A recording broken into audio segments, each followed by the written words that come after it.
প্রিয় সুধী, প্রীতি ও শুভেচ্ছা রইল। যে যেখান থেকে দেখছেন আশা করি ভালো আছেন সবাই। আজকে যে বিষয়টি নিয়ে কথা বলতে চাই সেই বিষয়টি হচ্ছে বাংলাদেশের ক্রিকেট রাজনীতি। বাংলাদেশটাকে পচাতে পচাতে এমন একটা জায়গায় বর্তমান সরকার নিয়ে যাচ্ছে। এই বর্তমান সরকারের যে হিংসা, বন্যাশ্রম চিন্তা চেতনা, মৌলবাদী চিন্তা চেতনা, পাকিস্তান প্রেমী চিন্তা চেতনা এবং বাংলাদেশ বিরোধী চিন্তা চেতনা, বাংলাদেশকে কিভাবে ডোবাতে হবে সেই চিন্তা চেতনার কারণে বাংলাদেশের অনেক প্রতিষ্ঠানের পর এবারে ক্রিকেটটিকেও কলঙ্কিত করে এই বাংলাদেশের ক্রিকেটকেও পচিয়ে ফেলার একটা চেষ্টা চলছে। এর কারণ কি? কেন এরা চায়? কেন বাংলাদেশকে এত পিছিয়ে ঠেলে দিতে হবে? আপনি খেয়াল করে দেখেন, বাংলাদেশের ক্রিকেট টিমে 15 জন ফাইনাল খেলোয়াড় থাকে একটা টিমে, যারা বিশ্বকাপের স্কোয়াডে 15 জনের নাম থাকে। 3 জন বদলি আর 4 জন বদলি আর 11 জন মূল খেলোয়াড়। এই 15 জনের মধ্যে মানে কোনো ম্যাচে বদলি হিসেবে আরেকজন নামে। এইভাবে আমাদের যে স্কোয়াড, এই স্কোয়াডের মধ্যে অন্তত 5 থেকে 6 জন খেলোয়াড় থাকে যারা জীবনে একবারের বেশি ক্রিকেট ওয়ার্ল্ড কাপ খেলার সুযোগ পায় না।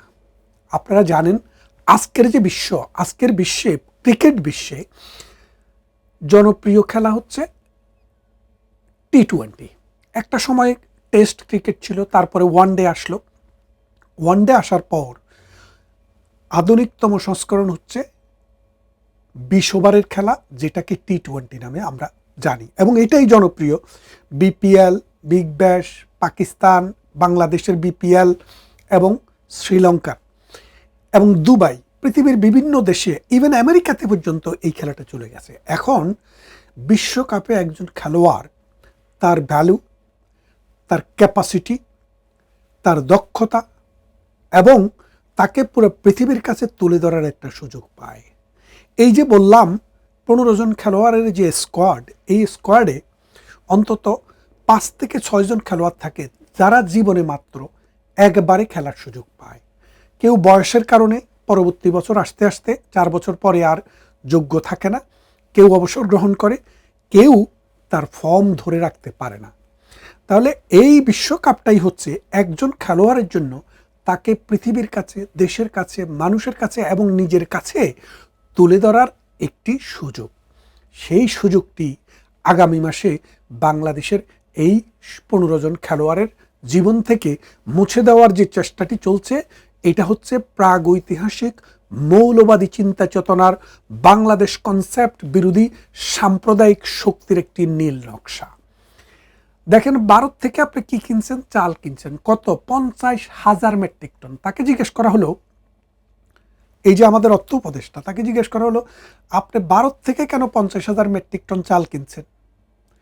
তিনি বললেন, ভারতের বিকল্প রাষ্ট্র হলো ভিয়েতনাম, সেখান থেকেও চাল কেনা যায়, কিন্তু প্রতি কেজিতে 10 টাকা বেশি পড়ে, তাই আমরা ভারত থেকে কিনব। 1,500 কোটি টাকার তেল কিনে হচ্ছে, ডিজেল কিনে হচ্ছে ভারত থেকে। কেন? লাভ বেশি, সেই জন্য।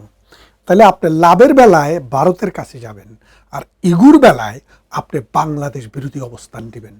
এই শুয়োরদের, এই অসভ্যদের, এই বর্বরদের গালে প্রকাশ্যে জুতা মারা উচিত। তা না হলে এই দেশ, এই জাতি, এই সমাজ কলঙ্কমুক্ত হবে না। আপনি খেয়াল করে দেখেন, বাংলাদেশে বিপিএল হচ্ছে। আচ্ছা, বিপিএলে ভারতের কয়জন খেলোয়াড় আছে? একজন খেলোয়াড়ও বিপিএলে নাই। কেন নেই? ইন্ডিয়াতে মোস্তাফিজ বা আরও সাকিব, তারা বিভিন্ন সময় খেলেছে। একবার আমাদের লিটন দাসও খেলতে গিয়েছে। এই যে 3 জন খেলোয়াড়ের কথা বললাম, বা আরও একাধিক থাকতে পারে, আমার হয়তো জানা নেই, তারা বিপিএল, আইপিএল খেলতে ইন্ডিয়াতে গিয়েছে। একাধিক আসরে খেলেছে, কোনো আসরে খুব নামও করেছে। একটি আসরে মোস্তাফিজ সেরা খেলোয়াড় হয়েছে, উদীয়মান খেলোয়াড় হয়েছে। সেই আইপিএলে এবার যাবে না। কেন যাবে না? আইপিএলে যাবে কিন্তু বিশ্বকাপে যাবে না। তো মোস্তাফিজকে এবার তারা 9 কোটি 9,20,00,000 টাকা দিয়ে কিনেছে, কিনে আবার খেলতে দিবে না, কারণ বাংলাদেশের সাথে ভারতের একটা সম্পর্ক টানপোড়েন চলছে। খেয়াল করে দেখেন, সেই জন্য ভারতে মোস্তাফিজের সিকিউরিটি দিতে পারবে না, সেই জন্য মোস্তাফিজ বাংলাদেশে ফিরে আসতেছে। আর অন্যদিকে এই কারণ দেখিয়ে বলতেছে ভারতে বাংলাদেশের খেলোয়াড়দের কোনো নিরাপত্তা নাই, সেই জন্য বাংলাদেশ ভারতে খেলতে যাবে না, তাদেরকে অন্য কোনো ভেন্যু দিতে হবে। মানে মামার বাড়ির আবদার, মামার বাড়ির আবদার, বুঝছেন তো? এখন এই যে বাংলাদেশ ক্রিকেট বিশ্বে বলেন, বাংলাদেশ কি কোনোদিন ক্রিকেটের ফাইনাল ম্যাচ খেলেছে? অর্থাৎ ওয়ার্ল্ড কাপের ফাইনালে কোনোদিন খেলেছে? রানার্স আপ হয়েছে? হয়নি। তাহলে বাংলাদেশ তো এখনো আন্ডারডগ। পৃথিবীর ইতিহাসে যে কটি দেশ বিশ্বকাপ খেলেছে, যারা যারা বিশ্বকাপ নিয়েছে, ফাইনাল খেলেছে, তাদের কোনো একটি দেশের মধ্যেই বাংলাদেশ পড়ে না। এবং অর্থনৈতিকভাবেও পৃথিবীতে বাংলাদেশের অবস্থানটি ব্রিটেনের মতো, অস্ট্রেলিয়া, সাউথ আফ্রিকা অথবা ইন্ডিয়ার মতো জায়গায় নেই। তাহলে বাংলাদেশ কি করে, ইভেন পাকিস্তানের মতো জায়গাও নেই, তাহলে বাংলাদেশ কি করে ওদের সমান দক্ষতা, ওদের সমান মর্যাদা, ওদের সমান ক্যাপাসিটি দেখাতে চায়? বাংলাদেশকে যদি নিজের ওজন যদি বাংলাদেশ করতে না পারে, তাহলে বাংলাদেশ যে আত্মহত্যা করতে যাচ্ছে এটা অবধারিত। কারণ এবার যদি ওয়ার্ল্ড কাপ খেলতে বাংলাদেশ না যায়, বাংলাদেশের উপর একটা স্যাংশন আসবে, সেখানে বাংলাদেশের বিরুদ্ধে অস্ট্রেলিয়াও থাকবে, সেখানে বাংলাদেশের বিরুদ্ধে ইন্ডিয়া থাকবে, সেখানে বাংলাদেশের বিরুদ্ধে নিউজিল্যান্ড থাকবে এবং সাউথ আফ্রিকাও থাকবে। এর ফলে কি দাঁড়াবে বলেন? এর ফলে দাঁড়াবে বাংলাদেশের বিরুদ্ধে একটা লম্বা সময় আন্তর্জাতিক ক্রিকেটে একটি স্যাংশন আসতে পারে। ওয়ান ডে, টি-20, টেস্ট, এইসব ম্যাচ থেকে বাংলাদেশকে 1 থেকে 3 বছরের জন্য নিষিদ্ধ করে দিতে পারে। এর ফলে বাংলাদেশ যে ক্রিকেট ইন্ডাস্ট্রি, যেটা উদীয়মান, যেটা প্রতিনিয়ত গ্রো করছে, সেই ইন্ডাস্ট্রিটি ধ্বংস হয়ে যাবে।